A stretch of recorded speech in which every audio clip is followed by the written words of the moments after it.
لكي يكون اللاعب مبدع يخرج أفضل ما لديه لكي يثبت أنه هو الأفضل ويكون متواجد في التشكيلة. التنافس واضح بينه وبين برناردو سيلفا، واضح جدا، تنافس كبير، من هو يلعب، من هو يكون يحوز على ثقة جوارديولا. في المقابل كعناصر هي ممتازة بالنسبة لي للمدرب. رياض ساهم في فوز السيتي بالدوري، الآن يساهم في إنتاج لقطات أكيد الفوز بالدوري الإنجليزي ممتاز كرة القدم، ويساعد مخرج المباراة كما ساعد مخرج الفريق اللي هو جوارديولا طوال هذا الموسم. لأنه لاعب فنان موهبة، عنده النظرة وعنده القدرة وعنده الإمكانية في إخراج كل ما هو جيد للأمانة.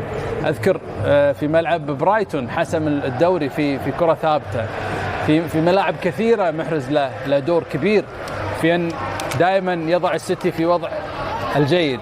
لكن يمكن هذا الموسم يعني المنافسة كانت شديدة بينه وبين برناردو سيلفا. بكل تأكيد الأجواء الإيجابية الجميلة